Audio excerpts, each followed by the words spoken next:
Good times, everyone.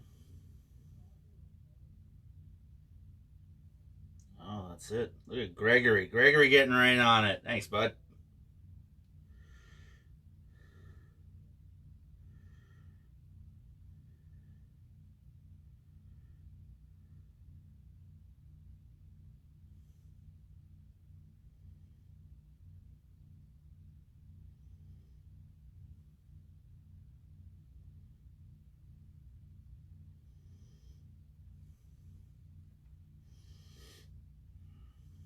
How's everybody doing? How's everybody doing?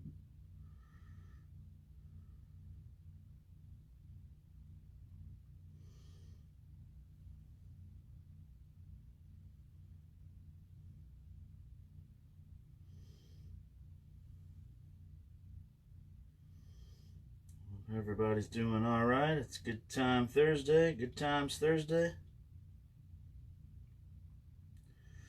It's kind of what we do. Hanging out, being cool online. Just spreading the word. Just spreading the word there.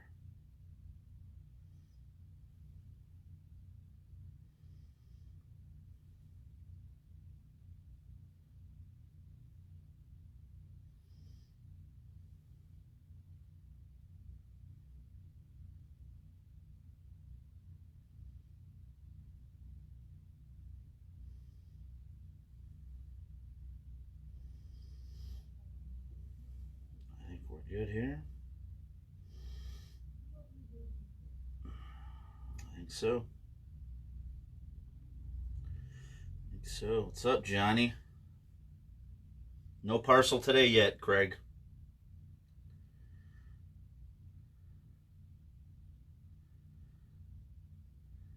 Dynamite. The Growl ambassador, eh? Are you from the old Poland yourself?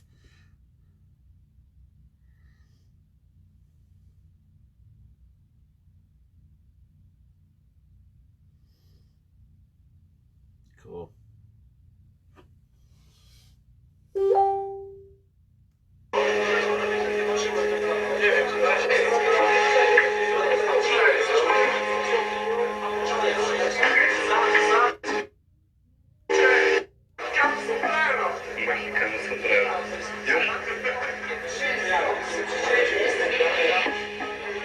A więc grupa Vader gra dla was.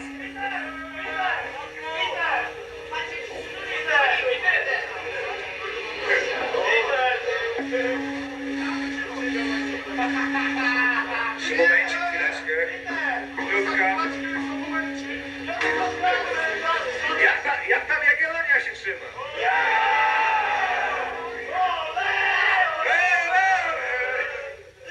Jagiellonia pełny.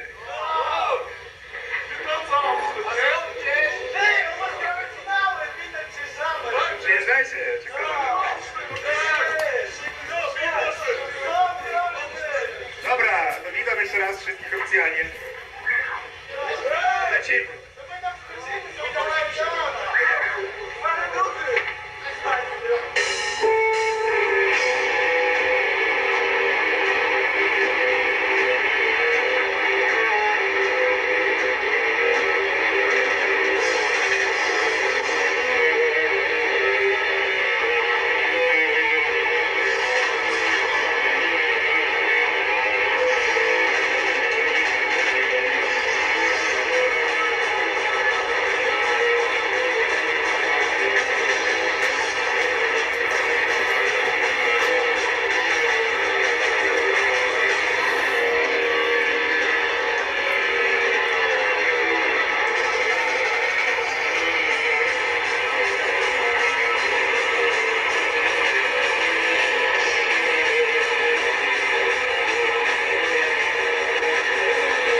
Party time, excellent.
trying to lay off the coffee a little bit. That's all. Still doing that. I had one yesterday, but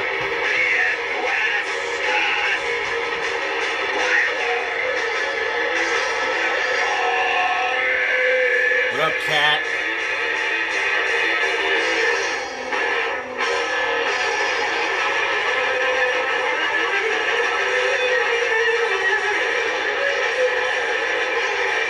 Especially, like you said, you're from England, so it kind of works with the live stream because it's later, obviously. It's like 10:30 over there right now. So, thanks for joining us, Kat.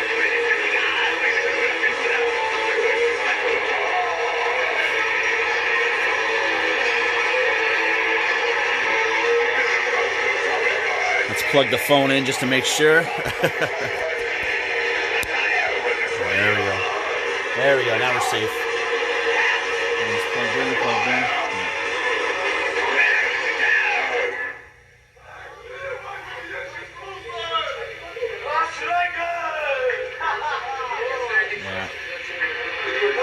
Yeah, 10:39 right now. Totally.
What's going on, everybody?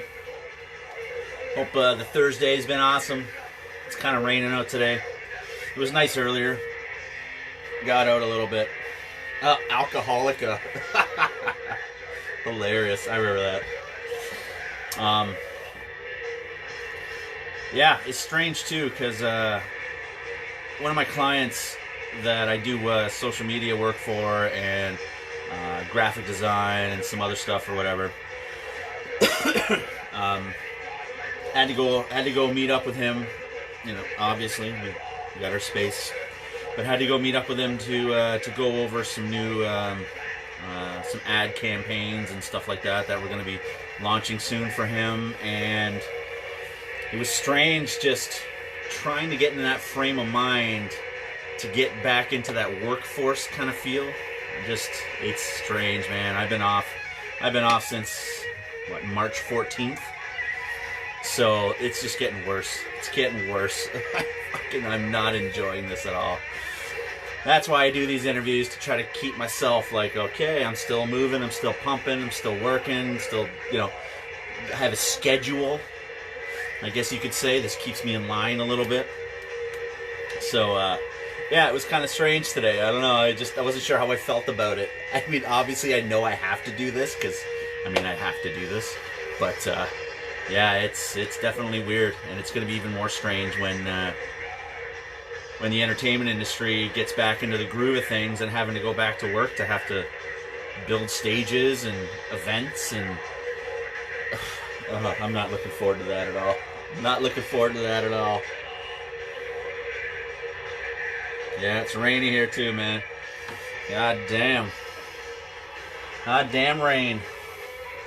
But anyways, yeah. So now we're just hanging out and seeing what's going on over there in the good old land of Poland. Don't want to take too much time because, like I said, it's a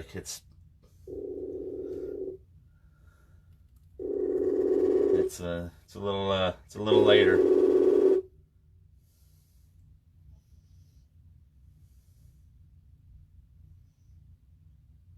Hello. Hello. There we are. Can you hear me? I can hear you loud and clear, my man. How are you? Oh, good. Just a bit tired. It's pretty late already in Poland. I'm sorry. But hey, would you no want No need to be sorry. Well, we all do this for the love of metal. Exactly. Hey, would you want to turn your phone sideways? I may try. There we go. We can see more of you. It's his face anyway. There we go. Maybe I tried it. Oh, like this. Will be better. I'm big now. There we go. Now we can see your huge pipes. Not really. So, how's it going tonight? This is... Explain who you are, my friend. What should I explain? Where am I? Don't need to. Actually, I'm in the same situation like you. I'm in my house, locked down because of this global problem called pandemia, and trying to use opportunity just to live.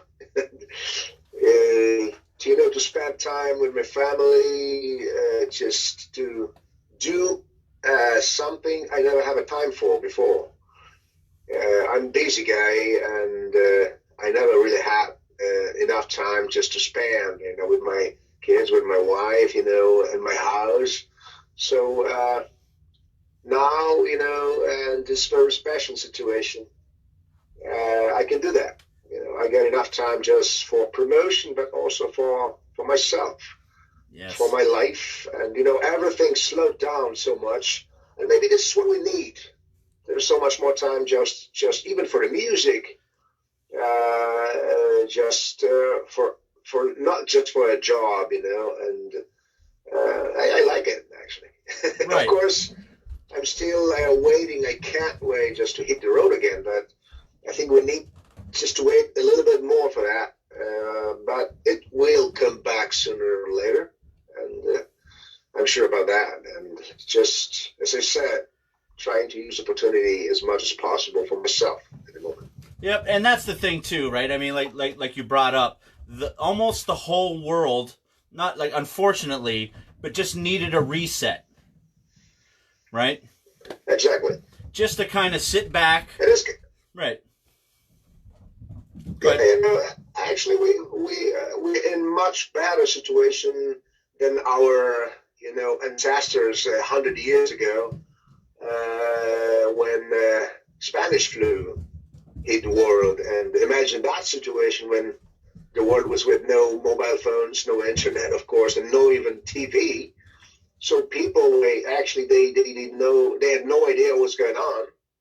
They were dying like flies, and then millions of people died. And of course, Spanish flu was much worse than coronavirus. So we should be happy that we have the tools to stay communicated, been isolated. So yes, that's pretty helpful.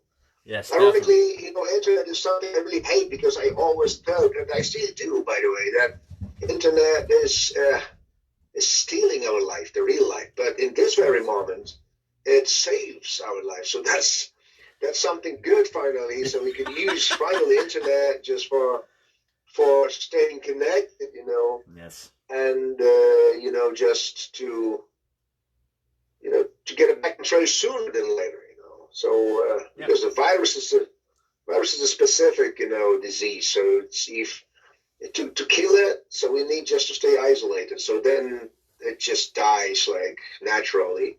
Right. Because like so we have to avoid spreading that, around, and this is exactly what we're doing now.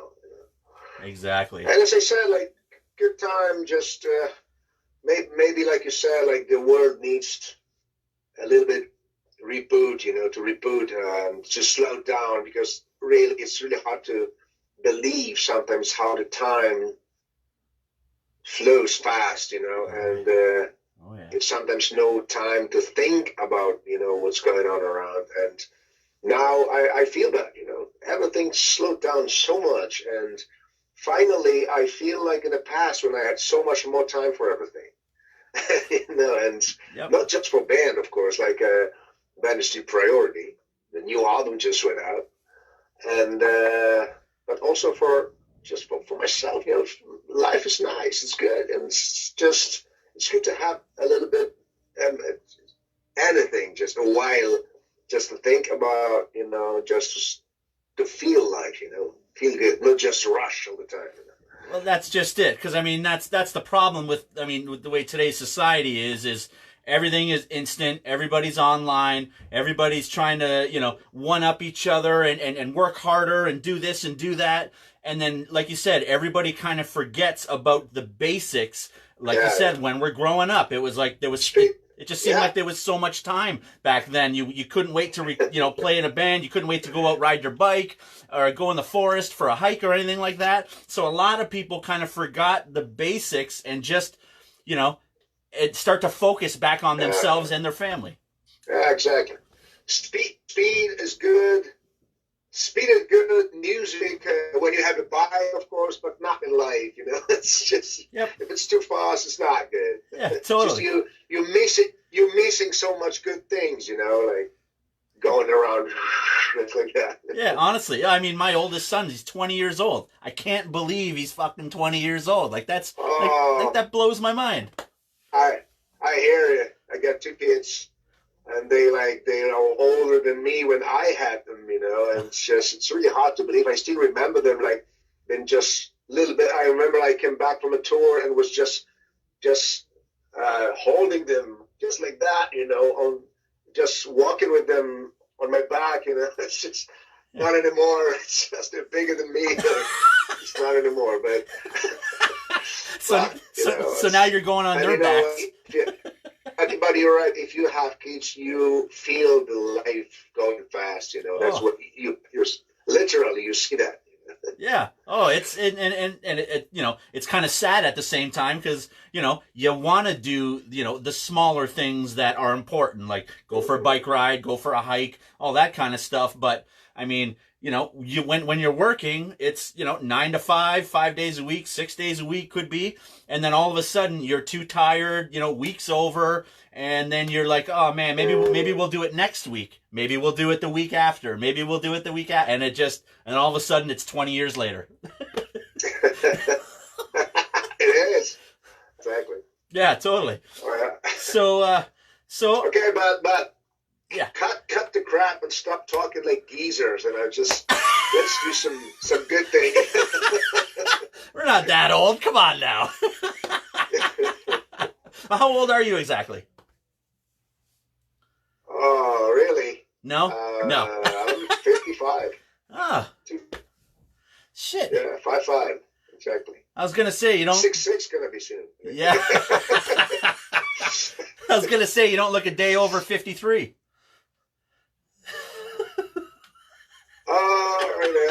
Actually, I'm trying. Don't think about the age, I feel all right, so that's good, and it's better that, But if I see the number, so my brain's gonna explode, It's just unbelievable, It's just, and it feels like I started a band like not so long time, a week ago, and I remember when we started, I was like 17 or 18, and I thought that when I turn 30, I'm going to die, bro. Yeah, it's going to be too old for that, It's just, and I did not feel even that moment when I turned 40. It's just, wow. Right? Honestly. So you kind of been playing for a little while now, I guess. Because I was looking up on the Oh yeah, pretty much. a little bit. I was looking on the You encyclopedia. know, Go ahead. Go ahead. yeah, that's a pro. That's a pro. It's not a problem. It's just my life. But we still active. You know, like since we started the tour in 1993.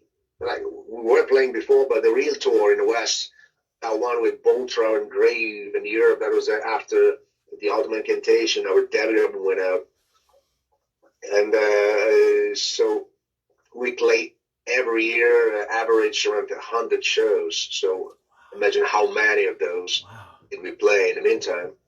So that's a lot, and that's why I didn't have time to get old. You know, it's just it was so fast. You know, it's unbelievable. You know, so good. I have kids, so I see that the times is flowing. Because if not, so probably I wouldn't even just feel that. You know, Yeah. maybe sometimes when I wake up and the back is like, oh my god, what the hell is that? So they're like, all right, I'm 50, got it. Or you end up sneezing. yeah. You end up sneezing weird, and all of a sudden there goes your back too, right? No, I seriously, it happened, I don't know, 10 years ago, maybe more. I don't remember that much. But that was the first time I really scared my life when I got that. I broke my disc in the back, and it's like 3 months of my life. It was just, I don't want to remember that, you know. It's just absolutely pain only. And I couldn't even move properly. And that was really the first time I was a little bit scared, you know, because that was scary. You know, that I'm an active person, and the only thing I'm afraid of, I'm scared of, is just doing nothing. Yes. And just being like that, you know, it's just Yeah. good thing it was gone. But since then, I just need to be more careful, you know. It's just one of my dreams. It was jumping with a parachute. It's gone forever because that's just too risky, you know. That, you know, strike when you hit the ground is just the shock, you know, is just too strong. Just to, I don't want to feel that pain again. It's just, I was feeling seriously like Ozzy Osbourne in the 90s on stage was like moving like that, you know. It's just unbelievable.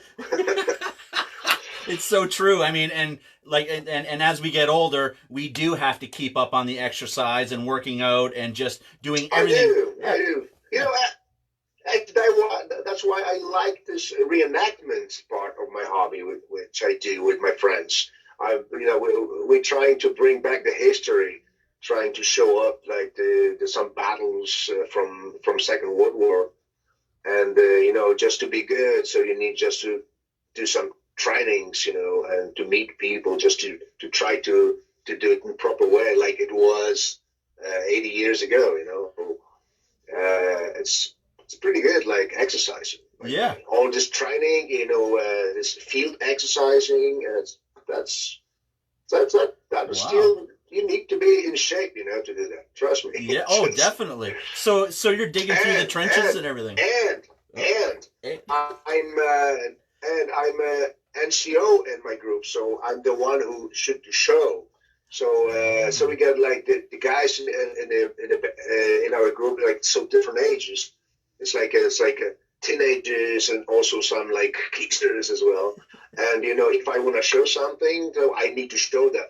I don't need. I'm not that guy. Like do that. You know, like. So we play German army. So in German army, so the officer and, you know, non-commissioned officers, they were first, then the rest. Not just, they didn't do like, go. Yeah. You know? So they, after me, you know, that was the difference. So you got to be able to show them that you can dig through the trenches and get dirty. Yeah, exactly. You know, everything. You know, we even took a part in some movies. You know, as in the background, like all this. How is that in English? The name of that people that in the background, just background actors. Yeah. Yeah, background actors. Totally. Right on. What was that for? So we had some movies in Poland about uprising in Warsaw in '44. So I played a bad guy, definitely the bad guy. But you See Me, by the way. That's the other one. It's just some. It's more local stuff. It's not a movie like Saving Private Ryan. Sure. No. But I met the people who took a part of that movie, by the way, in some other movie of Spielberg, and that kind of stuff. Yeah, it's right really on. Professional. Yeah. Well, I mean, a movie's a movie, whether it's independent or a blockbuster or whatever. I mean, pretty much with a lot of independent movies, because that's what I do on the side, too. We make movies and music videos and all that kind of such. So you're putting in as much effort in an indie movie as you are in a Hollywood production, just because of budget restraints also. So you're going as hard to act, direct, do lighting, and do everything like that, go through the trenches to make your movie as authentic as possible, whether or not it's, 10... Yeah. That's why the professional directors, they use reenactment groups because they like more professional, because they are passionate. That's their hobby, and more than a hobby. They're collectors. They know more about every details. They know which button is the proper one. So if you want to have like really good background for a historical movie, always talk to reenactors, because they like so much into that. Right. So that's going to be serious then. Yeah, totally. And like yourself, you take this seriously. Yeah, because sometimes, I remember the old movies, there were so many foo bars and that, it's bullshit, So if you know more about the historic, like, moments and proper things, like if you see that, you can't believe that somebody let it happen, But, for this is for enthusiasts. This does matter, but for some people, they never like really take it that serious. But yeah, I mean, after movies like Saving Private Ryan or Band of Brothers, that's a different level of historical movie. So it's totally different. Yeah. So I like that. So for sure. And like you said, you're going to get reenactors in groups like that because they focus on that, and that's their, that's pretty much the hobby and the passion that they love at that time. So they're going to know the little quirks and the, what they wore and how they acted and what they ate and all that kind of stuff. Like, how you move, because like we have, of course, we are a group, and actually we play Germans, but we have friends that focus on different sides, the Americans, British, Polish, or Soviet Union, and so if we do a show for people together, so we're fighting, but we're no enemies, that's also a nice part, because the people can see the harsh fighting with the pyrotechnic, everything, tanks, people dying around. But after all, so we all alive, nobody's hurt, and we have a beer together. So that's so we can show the horror of war. All in all, the good thing is this is just a show, so everybody can see how it is, but everybody can think how it would be if. So we're friends together. So we're not enemies in real life. We're just playing enemies to show that. Horror of the war, when we lose, humanity, or maybe this is a part of humanity, because war, it is a part of humanity. Yes. We like it or not, but it is. Unfortunately. And we're kind of doing our own thing right now with it. So all in all, it's better just to play that than just to take a part in the real thing. Fantasy is nice.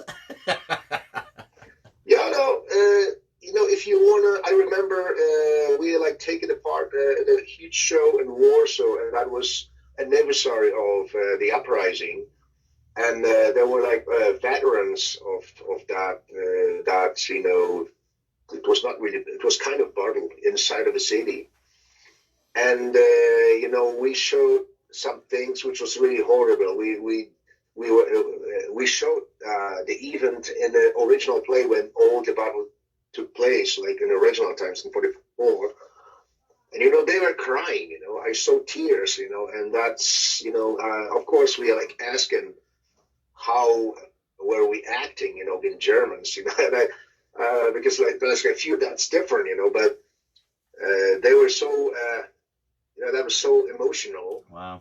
and they just said that the real Germans, they were screaming less, but they were shooting more. That was the difference, because, but they were asking about those things, So the people who survived, those moments, some of them, they were like kids back then, So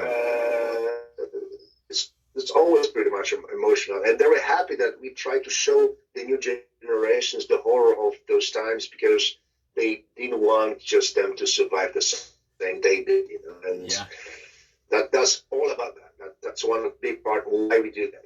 Yeah, because I ended up going to Poland a few years ago, and my dad's a major historian. He loves geography. He loves all that kind of stuff. So we made sure to go visit a few places, like in Krakow and everything. And we ended up going to Auschwitz. And before we get in there, we're kind of like, trying to be a little lighthearted about it. Like it's not going to be, we're going to be okay, and we're gonna learn some things, right? But literally, as soon as you start walking up to that place, you can feel the energy, and unbelievable. Like it's just one of those places where as soon as you walk in there, like I said, the energy just kind of overthrows you, and then you start looking around, start reading what everything, where everything is and what happened here and there and that, and by the end of it, you're pretty much crying. Yeah, so you're talking about what you sow. It's kind of remnants, after that. But so imagine now the American soldiers who were liberated in 45, one of those death camps, and what they saw and how they were feeling about that. Because we already know what happened. Yeah. But for them, it was more than shock, because for those people, something absolutely unreal. Yeah. And, so even many Germans, if they didn't know about that was a shocking, because they couldn't believe that people, humans and Germans, were able to do that, like extermination. That was part of the war, and especially the Second World War, there was something new in that war that was just horror, Yeah. Oh, definitely. And it was sad. So what happened later? Yeah. And it was sad too when we were there. There was obviously some schools that were doing their thing and walking around checking things out. But unfortunately, I found a lot of the kids to be ignorant towards what was happening.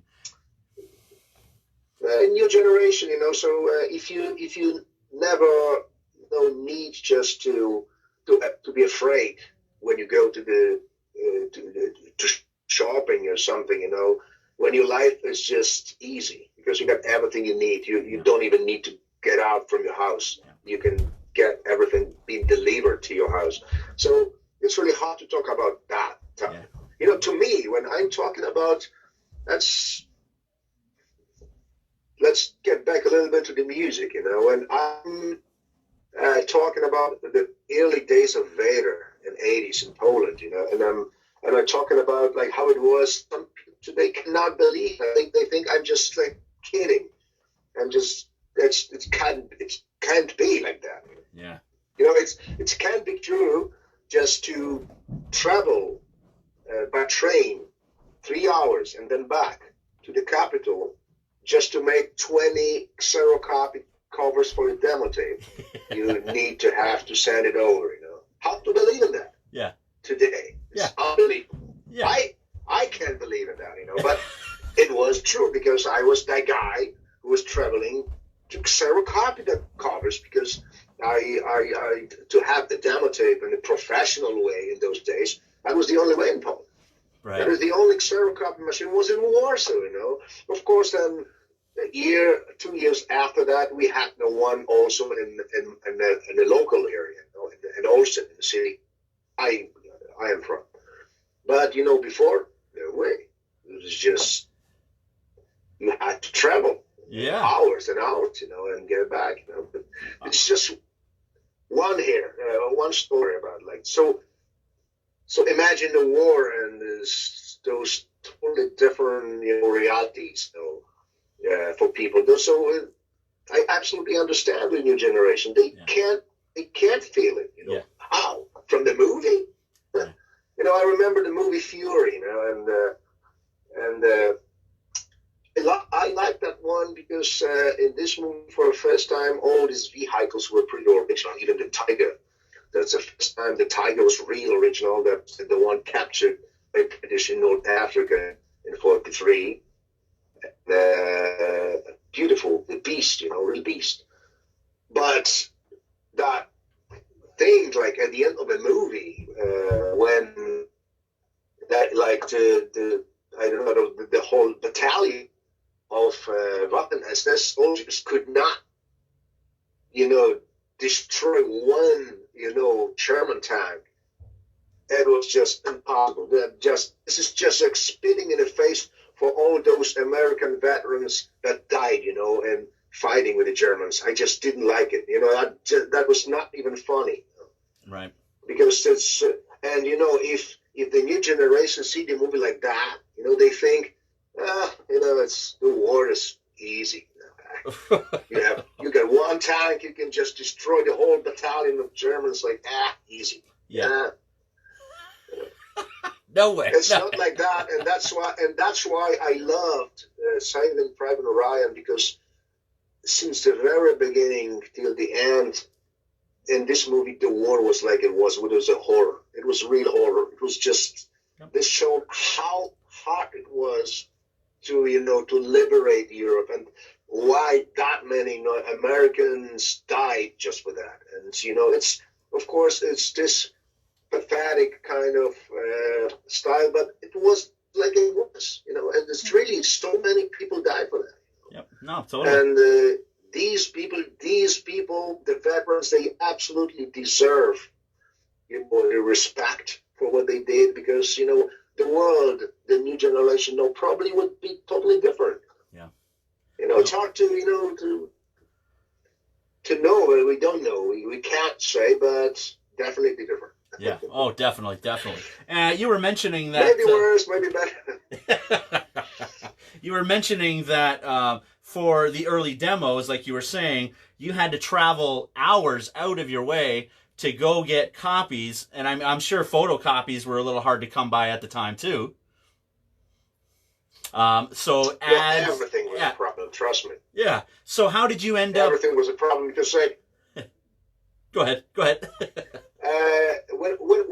When we started band, we were ready for problems, because actually we were fans of the music, and we just wanted to do something more than just listening to the music. We wanted also to play, just to enjoy the music being played, and of course forget about the professional gear or like instruments, everything like that. So we used like really crap shit and handmade stuff, amplifiers made in the basements by the fanatics of electronics or something. They were working, of course, but far from professional, or even just not even close to that, But, we didn't care really.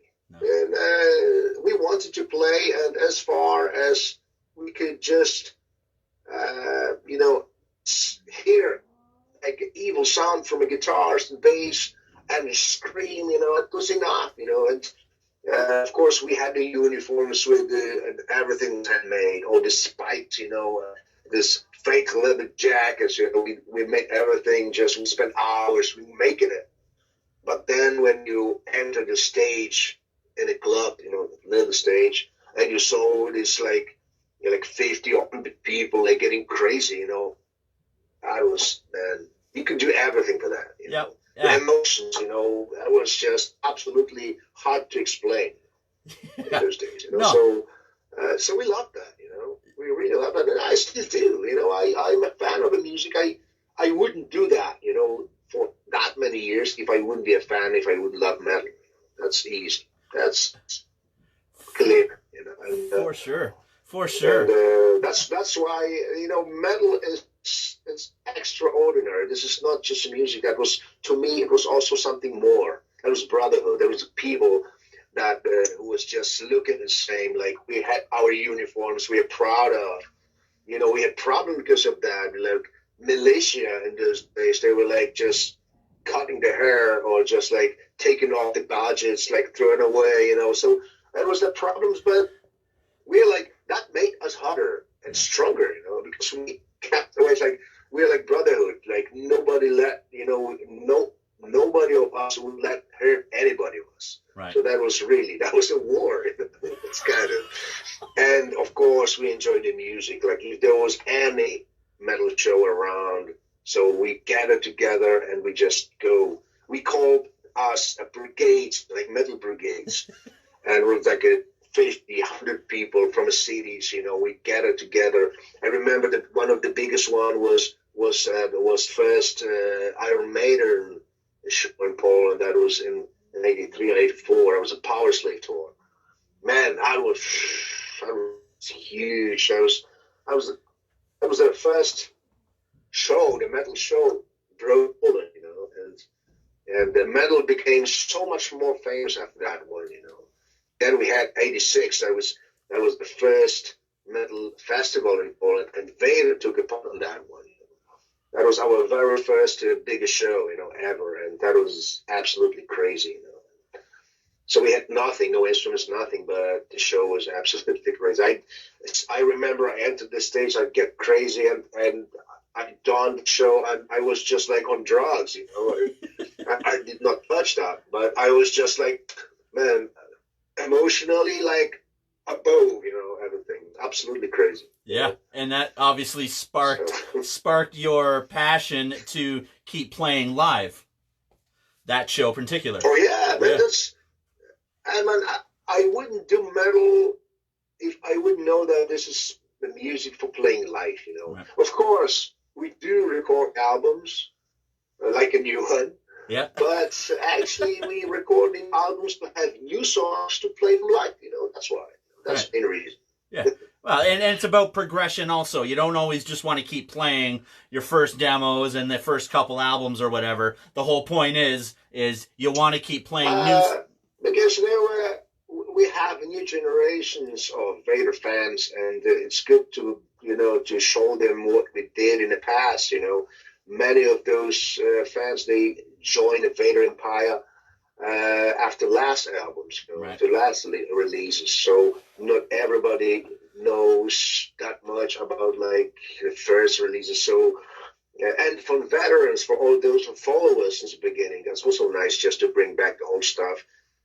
They remember, from the old days, So altogether, it's good to remember like those days, because we can mix stuff. We can mix the songs from early years and the last album, and that makes everything just interesting, Totally. I'm talking. Let's say I feel the same when I visit, for example, the Judas Priest shows. I'm a huge fan, and I love when they play old songs, from early days and the new one from the last album. I love the mix, of the songs. It's emotional, it's so good. Yeah. So I know, so being a fan, I can just imagine the Vader fans as well. That's why I'm trying to give them as much good thing as possible, Yeah. I try to, do Everything. to what? Same shoes, Because on the last tour, you ended up playing a couple demo tracks, correct?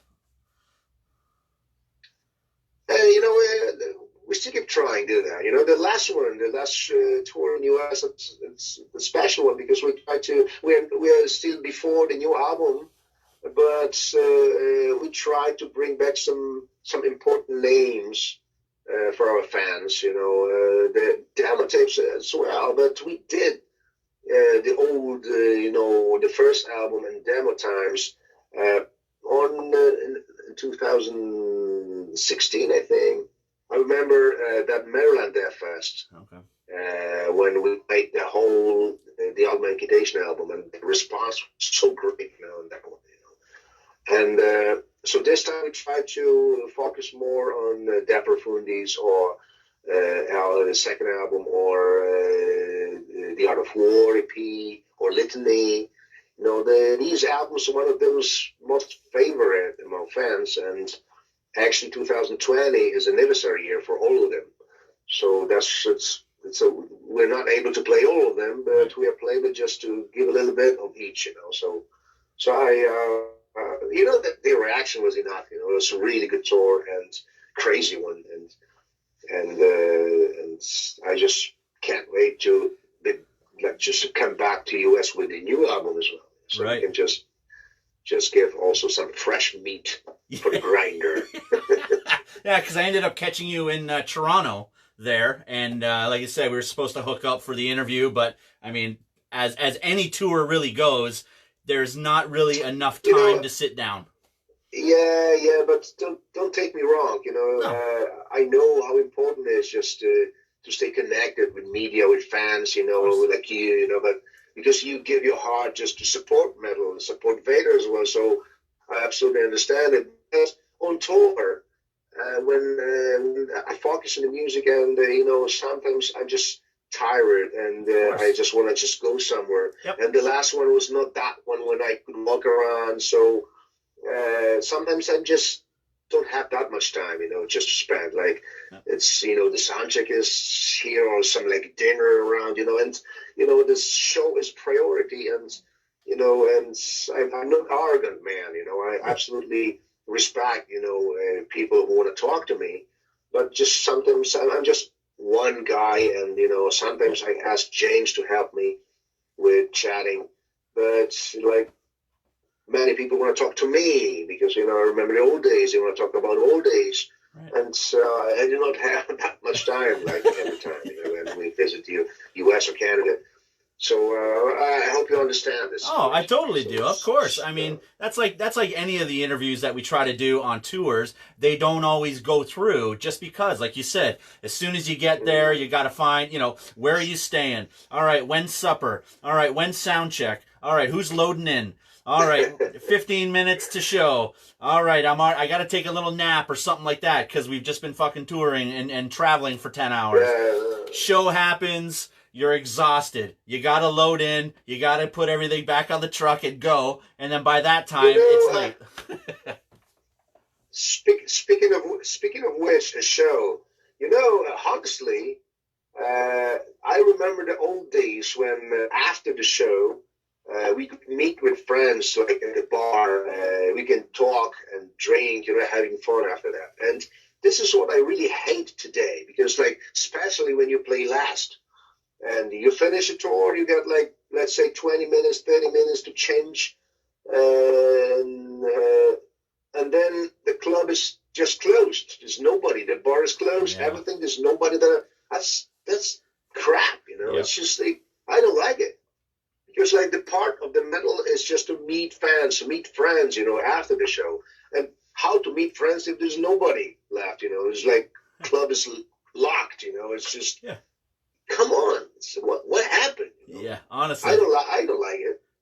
No, it's true, though, especially with that Toronto show. As soon as your show was done, they gave everybody like 15, 20 minutes, finish your beers, get out.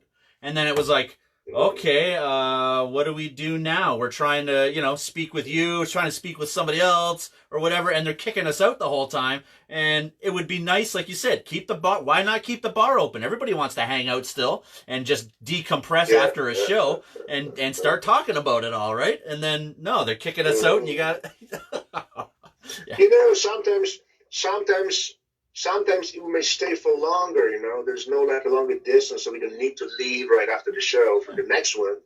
So sometimes, like, if we have friends, so we can just do like a private meeting. So we go somewhere to the bar, which is open. It's like the local guys, they know more about like the local, area. And, but it's, occasionally it's not like regular. So, and I really wish just to have that more often, like in the old days, And this is something which I do not really like, compared to the past. It was more regular, just to meet and to have more time to spend after the show. Of course, we're tired, but we're not tired like that much just to go just to bed, say. So we're not that old yet. So we metalheads, and the metalheads need just to have fun, to spend time, a little bit. You know what I mean? It's just... Yep. I know a lot of bars seem to close early nowadays, we're finding. Yeah, that's crap. Yeah. Doesn't make sense. Metal, man. As soon as you have as soon as you have a couple drinks and you're cranking metal, you don't want to go to bed. You're pumped. You're ready to go. That's why today I remember we had that special tour in Poland called the Metal Legends. We called that, because there were like 3 bands are pretty important for metal scene in Poland. And you know what? Like, nobody wanted to play last because if you play last, after the show it is nothing. But if you don't play, so you still have a chance just to meet people to have fun. So we were rotating. Every night. So that was fair, so every night, like the other band was ending, and so we all were happy. Right. It's so true. It says on Encyclopedia Metallum that you were, like Vader itself, that you played bass in there. It says 83. Yeah. It says 83. I can't say that I played the bass in Vader because when I met Zbiggy, Vika, and we started to jam together, and I was a bass player, of course, when we met. He was guitarist, I was bass player, and a friend of mine, when we were just searching for metalheads, was a drummer, but he was just not good enough just to stay in a band, so he had to leave immediately. And actually, because I was playing bass, Geezer Butler and Lenny was my heroes, so imagine that. I was playing on the bass, playing on the guitar. And Zbiggy told me that I can't do that, I need to play guitar. I started playing guitar soon after we met. And actually, right after that, we named our band Vader. So when we started to jam together, and I was a bass player, but we are not yet Vader. So I was already the guitarist since we named ourselves with that name. Right on. And then you ended up putting out the Live in Decay. Yeah, that was that was a show recorded in our local in Austin, in one of those students' club, and that was in December 1986. But the demo was released 2 years after, when tape trading started to be something popular and trendy. And we are in Vader, and we started. The lineup was already different. We started to play faster, more aggressive, and that was that time when Doc joined the band as a drummer. Right. But we were still before Necrolist was released, and so we found this, the tape, the show recorded, we prepared that, and we named that Life in Decay, and we released that as a demo tape. But it was just something that we called it demo, but it was not really demo. It was just the record of the band. That's something to show to the fans that band like Vader exists. The real demo was recorded in '89 in the studio, and that was called Necroland. That was the first one, but that was already the Vader, the beginning of Vader now. Yeah. Because what happened before was more like something between the music we started to play when we met with Speaky, which was more like Saxon, Priest, Action stuff, And then we were more and more aggressive, and that show in '86 when we were recording, that was already more closer to Slayer. We were faster, we tried to be more aggressive in image and in music. So when Doc joined the band, we just bumped. He was like a Maybach engine for us. So we needed a drummer with a powerful blast beats, and it was not that kind of blast beats yet, because that was '88 still. But he started to play double bass, and I started to making music in English, to write in English. To Decapitated Saints, that's the very first song. It's opener on the Necros demo tape. And that was the very first song in a modern style, Vader style, if I can say. Yep. Oh, for and, sure. Everything started with this song, and then it was just that's it. Natural. So how did you guys end up recording? Shortly speaking. How did you guys end up recording the Necrolust demo? Oh man, that was a studio in a Polish, like a broadcast station, and it's absolutely not ready for recording music at all, especially metal. They know nothing about that, and that's the story. Is it's interesting because we actually the expenses for the recordings. So we spent 2 days, actually, not the whole days. So let's say we spent 4 hours one day and 2 or 3 hours the next day. And actually we were recording almost like live. So the only thing we could add was vocal and leads. That was the only thing. But the rest we recorded just together. Right. Drums, one guitar, and a bass at the same time. Sweet. And I'm sorry, I recorded bass because we had no bass player in those days, so I had to record bass. Right. And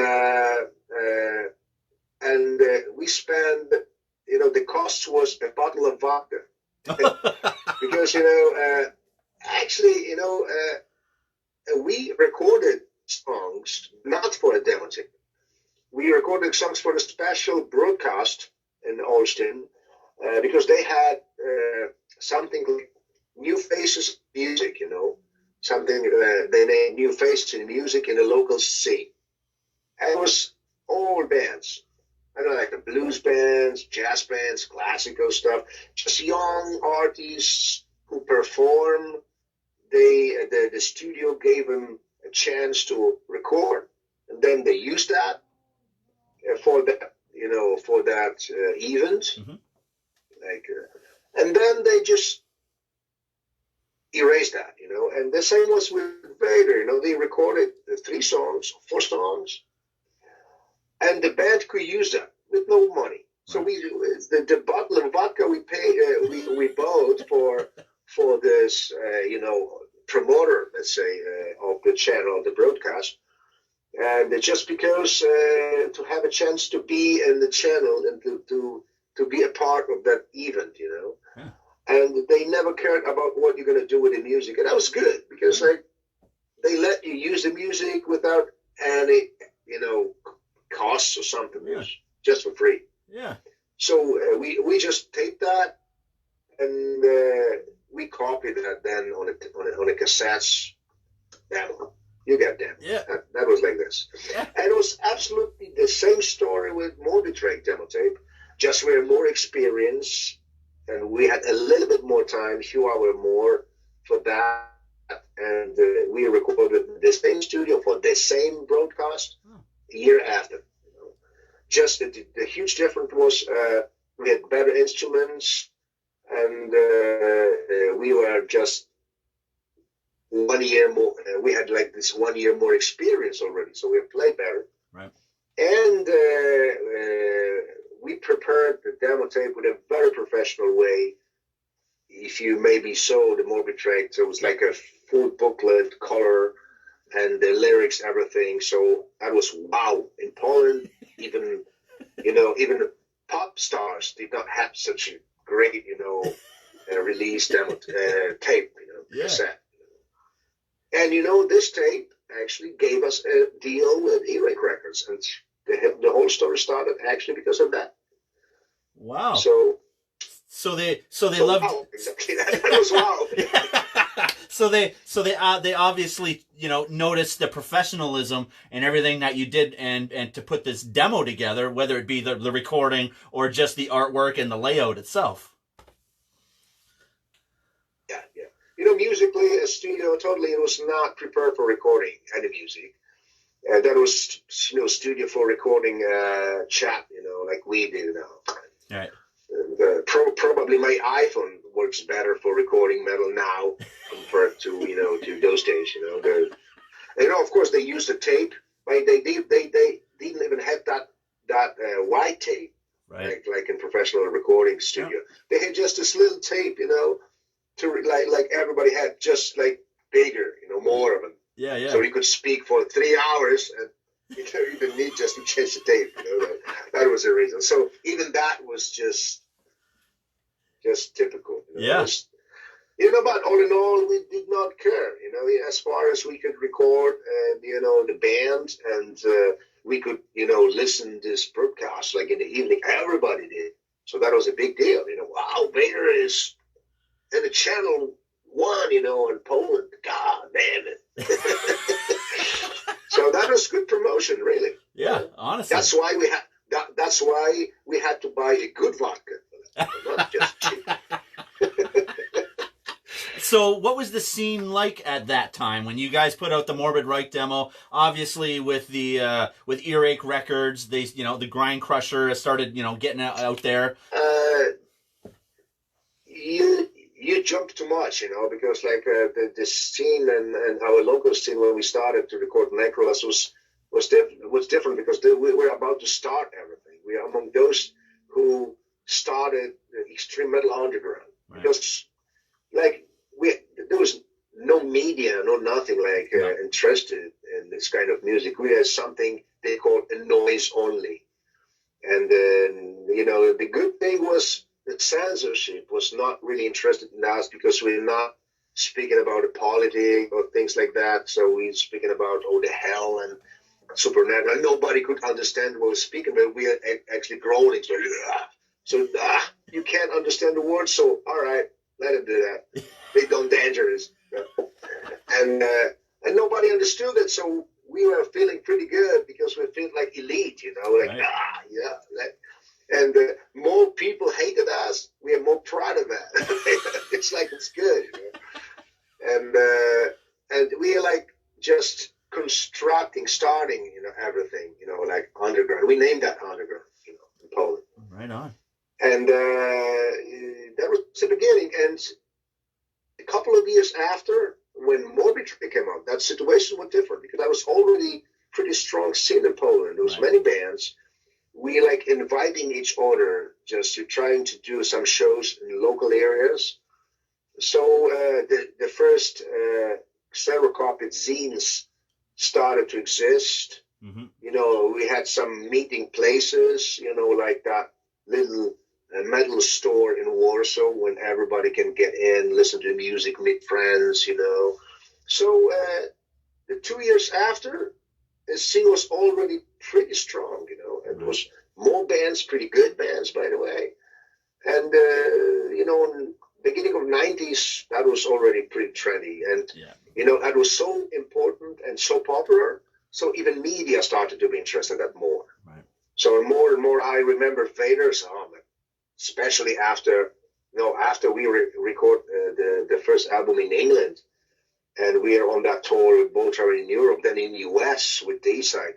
Right. So we became heroes, People in media still hated the music, but after what happened, a band from nowhere, no contract in Poland, no nothing, no even instruments, good enough, They did a tour in US, and they made a clip for MTV. That's unbelievable.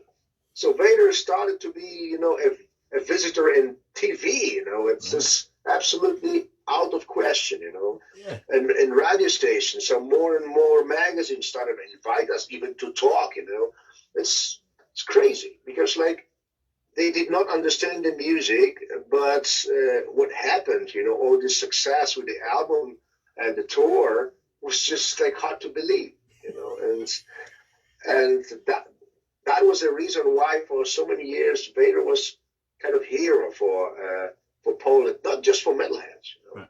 Just for people, because we showed that even behind the Iron Curtain, even if you're not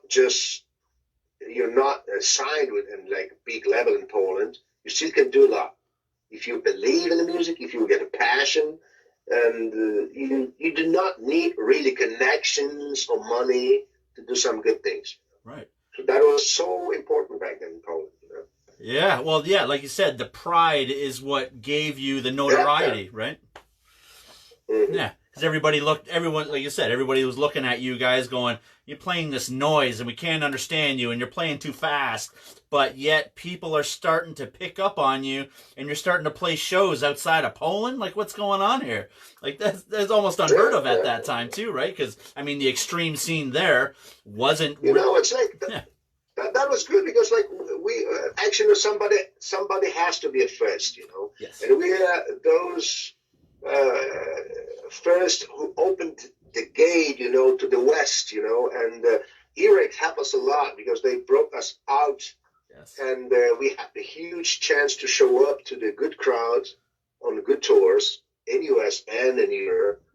So that was the first time we can just show the potential, of Vader. So maybe we still did not have like pretty good instruments. We're still like pretty crazy and not that, that was a beginning for us. Yeah. I remember the first show in Holland, the very first show we did with Boltrower. So we were almost off the tour a day after, because after the first night, we just rock and roll, we invite girls to the bus, the vodka, there's some weed, and we took over the bus and everything, and our guitarist, I remember, he just pees on the suitcase of a tour manager because he just got so drunk.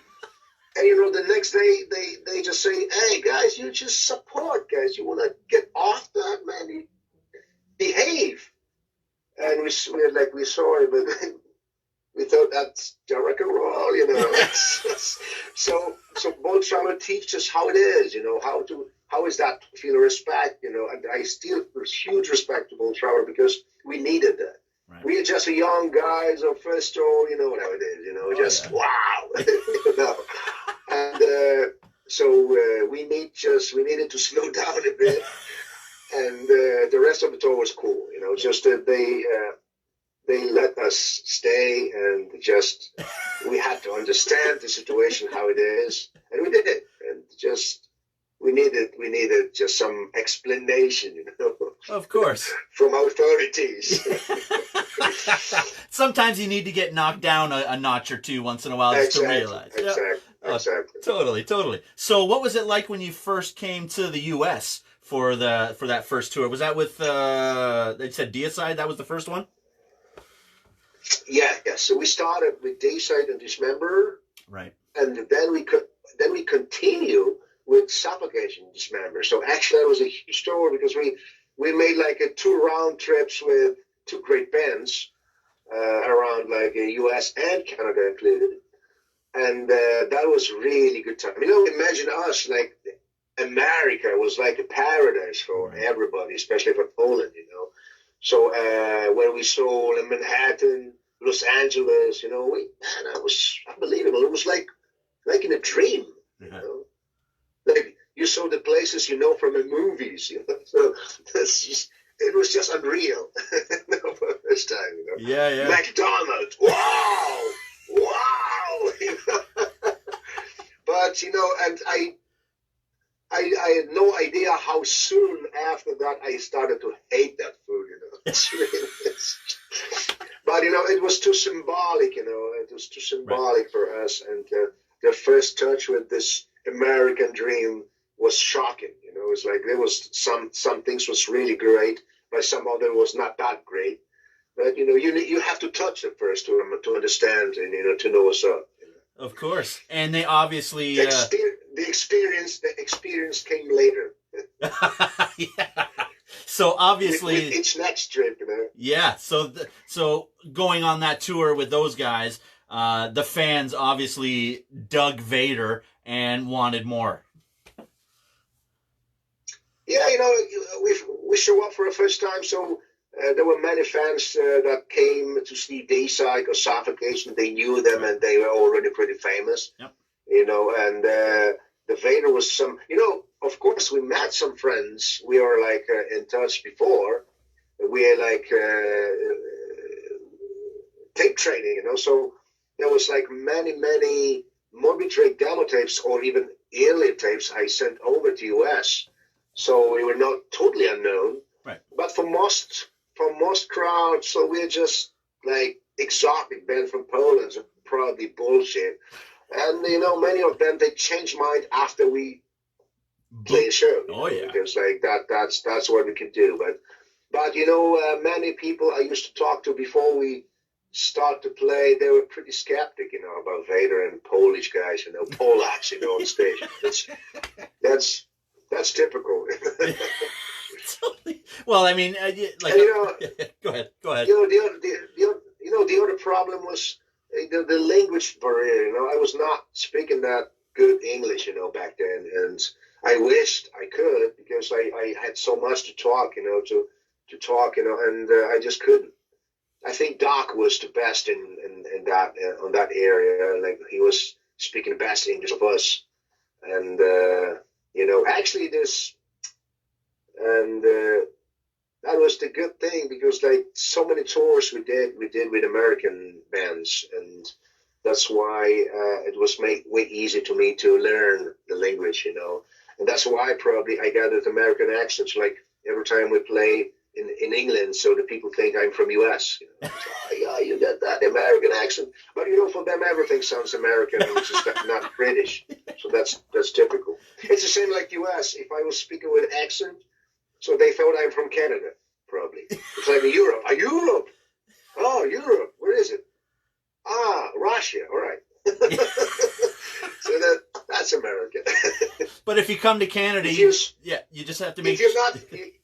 If you're not from America, you must be from Canada. Pretty much. Yeah. Yeah. And then if you want to pretend to be Canadian, you just have to say A. That's all you got to do, eh? I know that. I'm not like huge fan of that, but I know this. What the name? South Park movie, and I was just laughing. It's like they always blame Canada. They don't blame Canada for all the problems. It's so typical. We get it all. Yeah. So, I also read too that for the Ultimate Incantation, you ended up recording at Sunlight Studios originally. Yeah. Originally, we tried, but we did not like the effects, the result, because the problem was drums. Thomas Scropeberry, did not have that regular drum kit in the studio. It was just this pads, the trigger pads key, and that was absolutely not good. But Doc was a great drummer, but when he plays on the real drums, not some like crap shit, in the early 90s, the pads, there was not like today.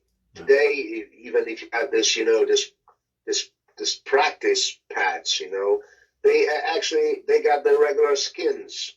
So they work like regular drums. So that'd be all right. Right. But that was different. That was just those early, kind of pods. They were like smaller and they were different. So that could not just give that power like you're supposed to do. Right. And same with the guitars, there was just just little combo things, because of course we did not have our own gear. We had to use what is given to us, and he just did not like that sound much. Right. Thomas did good work because he created great albums for some Swedish bands, like Entombed, Dismember, but they played different first. Right. They played slower. They played with a different sound, so that was all right. But we played fast, and that, you could hear that problem in this. And we talk about that problem with Eric, and good things were that they agreed, and we had the chance to record the album again. We had just 1 week for everything because the budget was already done. Oh. And but better than nothing. We were ready for that. Like, all the songs on the Ultimate Incantation, like we had around 10 years to play them, so we knew them pretty well. So we we did not need like much time. Like, Right. we did not work. We just get in and record it, and that's it. So we did it, and that was much better. That was much better in rhythm studios. It was real drums. I had Marshall combo steel, but Marshall, so it was much better. And personally, I'm not a huge fan of that sound, but sound is sound. As many opinions, as many listeners, So I know that many people today, they like that sound because it's old, because it's just special. All right. I can't argue with that. No. But, personally, as a musician, I definitely would like just to to make something better, but we just couldn't. So to make a good sound, you need not just good producer and good studio. You need, first of all, good gear, and experience. Yes. And we did not have that back then yet. That came later. So where did you end up recording the album again? As soon we were in Stockholm. If I remember, I was something like February or March. And in Ren Studios, we were in May or June. So it was like a short break in between the recordings. Right. So the album was ready in October or November, if I remember.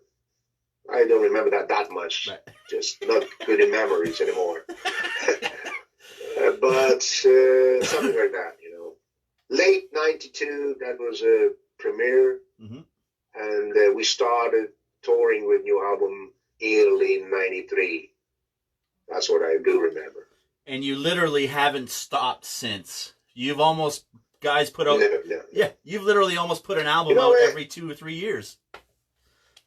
In the beginning, so we had the chance to record more often. So the EPs or live albums, so it's pretty common, for Vader. Right. So we're pretty busy with that. Later on, in the last decades, 2 decades, the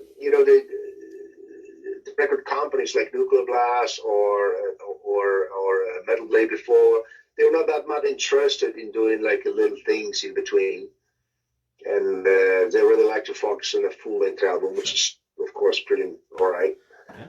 And we're too busy with playing shows, like they were touring with so intense, so we did not even have much time, like, for just doing any like EPs or something. We did something in between, but not that intense, like in the first era, the first 10 years, of their existence. Yeah. And like you've literally, like I said, every 2 or 3 years, you've pretty much put an album out consistently, and like you haven't stopped. What? Yeah, but somewhere around the middle of 90s, or maybe late 90s, 97, 98, I decided that was a huge decision in life, very important, because I just stopped studying and I just decided to be a musician, a professional death metal player. And so I put everything on that card.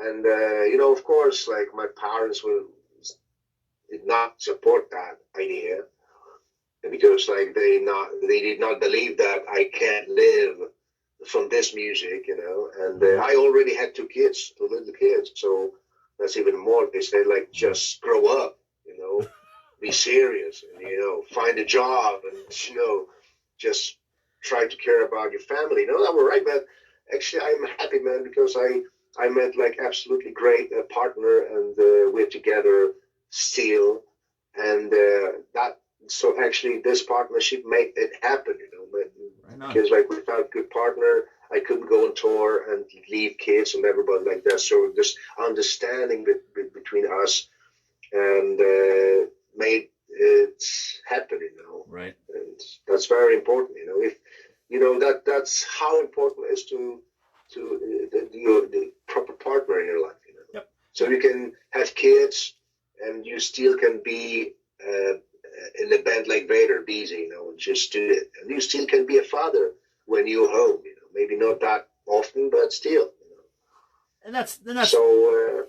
it's all about, partnership and, Yes.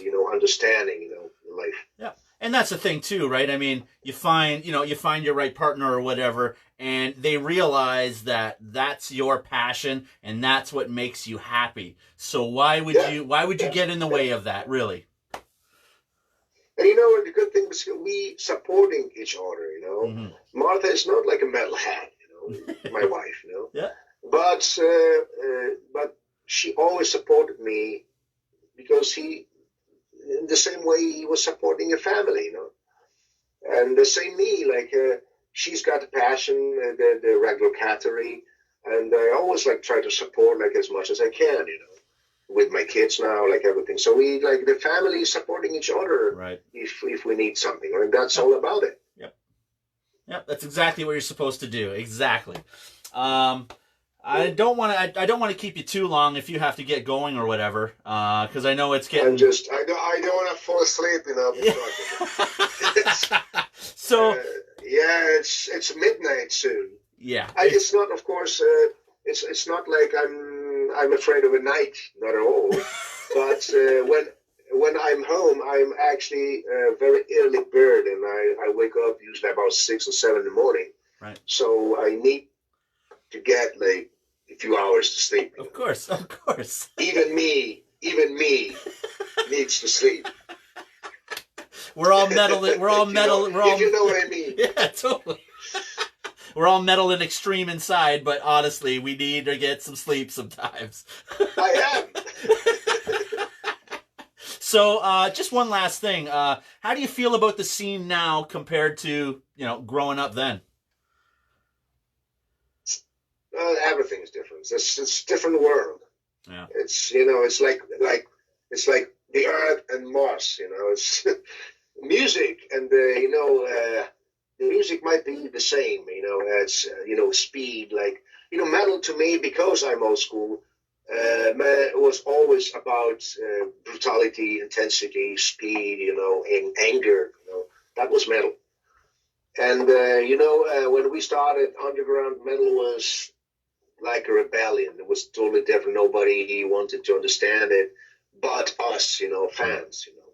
And in the meantime, in all those, that's almost 40 decades. So that's a lot. So the metal changed a lot. What?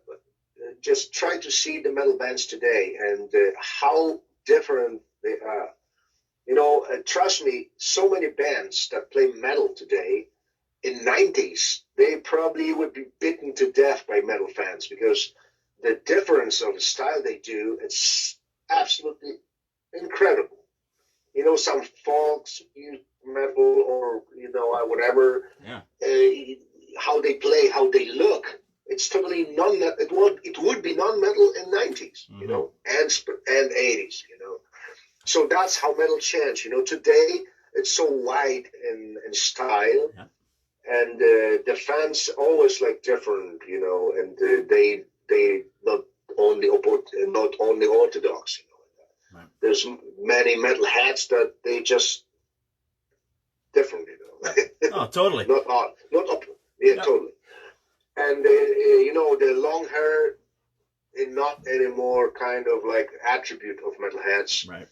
It's not for us, it's normal because we're getting old and we're losing her because of age.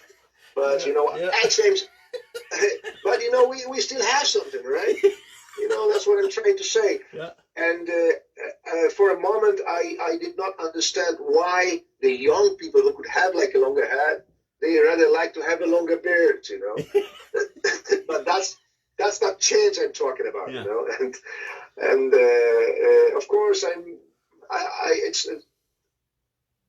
I still follow the metal I like, and I'm not against. If I something do not understand, I just keep it just for those who do. Sure.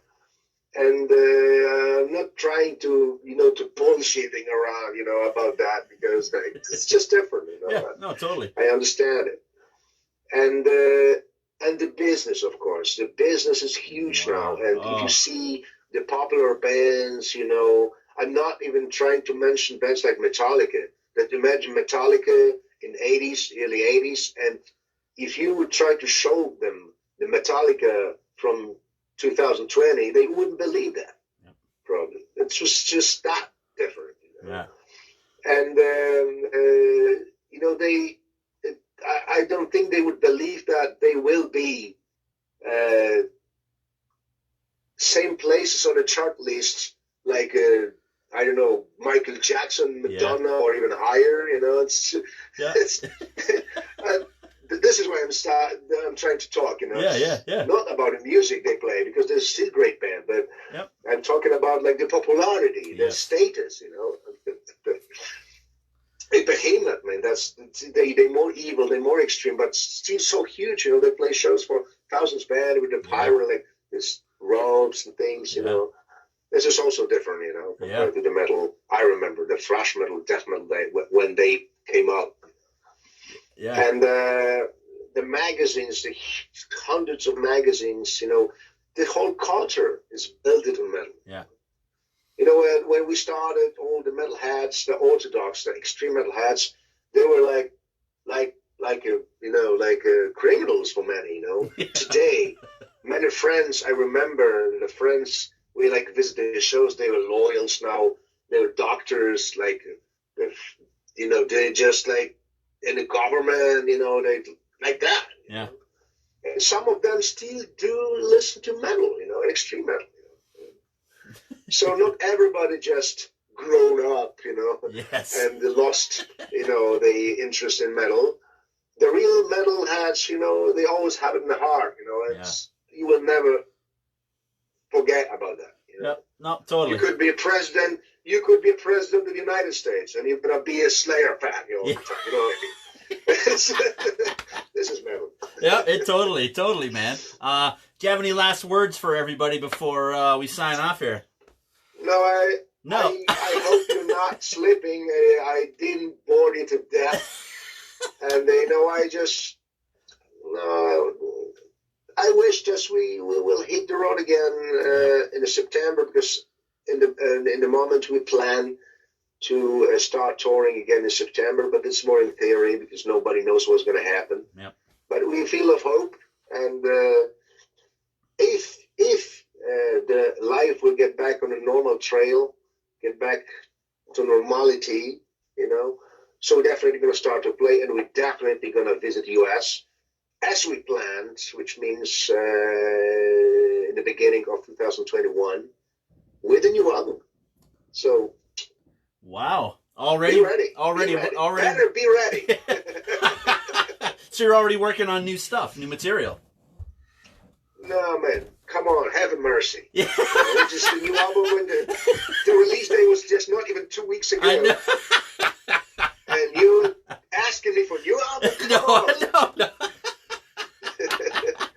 No, but seriously, seriously, I told you at the beginning of this that I'm trying to feel alive a bit, using the opportunity. Yep. But definitely, if in a month, I definitely going to start to think about putting the ideas together to record some demos, maybe in my house, and definitely going to start to think about next one. Yeah. This pandemic is so huge inspiration, to write at least something about. Yep. So I'm pretty much ready for that, definitely. Maybe not now, not at the moment. I'm still trying to understand the shock after so good response of the new album. But I will think about the next one, definitely. No, for sure. Awesome. No, I was just joking about that. That's good. No. You're not the first one who asked me that. Of course. So, thank you very much. Thank you very much, my man. And honestly, I wish we had more time, because we didn't really get into just the whole career of Vader, really, just at the beginning. Okay, we start Meet Peter season 2. Yes. Next week. All right. Well, let's do it again then. In the next little bit, we'll figure it out, and let's do a part 2 then, for sure. And we'll do it. We'll do it earlier. Thank you. We'll do it earlier next time. Stay well, stay safe, and so we can just come back to our life, what we live in life, to go on shows. Yes, exactly. Take care. Bye-bye. Awesome, man. Thanks a lot, buddy. Thanks a lot. Ciao. Oh, shit, eh? Well, just like that, there's just, that's awesome. That's awesome. Honestly, man, we didn't have enough time to get into everything. That's the crazy part, man. Like, there's so much history with Vader. It's insane. Insane, man. And to know that, you know, he's was playing with some of these guys back in 83, 84. Like that's unheard of, especially back in Poland where there was nothing going on at the time. That's awesome, man. And they just fucking busted their ass, worked hard, and look where they are, right? And that's the other thing too, is being consistent. And they have never stopped. They've never eased up, putting albums out and just doing the Vader thing, right? So that's cool, man. I hopefully we can do another part 2 down the road, and again do it a little earlier so that, you know, like I said, it's like 12 o'clock over there right now, and I get it. So thank you for hanging out this week. Next week we have shit. What do we got next? What do we got lined up next week? Tuesday, we're just waiting on some responses back. But Wednesday, we're going Buffalo. We are fucking going Buffalo here. So, again, I keep bringing up Brian Pattison because the guy's the fucking man, and he's got a new grindcore band, and called Anthropic. So these guys just know what the fuck they're doing. Jim on drums, Russ on bass, and oh my god, I'm fucking why am I Chris on vocals. So these guys pay tribute to grindcore in the 80s. The real fucking deal, man. They rip, they rock. And Jim on drums, he's played in a bunch of old school death metal bands from back in the day. Russ, again, I'm not going to name who or what bands or whatever like that, but these guys have had their hands in the scene for a long time, and it's going to be awesome. I believe we're going to do a live stream of them jamming some tunes. So we're going to see how that works, because we all love a little grindcore in the background. But again, with the stories with everybody around there, it's unbelievable. And then Thursday, we are going to hang out with our friend John McEntee of Incantation, because how many times did everybody in many of these interviews that we've done have named John as one of the guys? He drove, he put shows on, he handed stuff out, he was there, he did this, he did that. John McEntee has always been a part of the underground, and we already have him in the documentary, which is fucking awesome. So we're going to try to not answer a lot of those questions that he has in the documentary, because we want to leave it for that. But let's try to get some juiciness out of that one too. So thanks a lot, and have a great weekend. Stay safe, like everything, share everything, comment as much as you can, please. We all need each other's support. Thank you.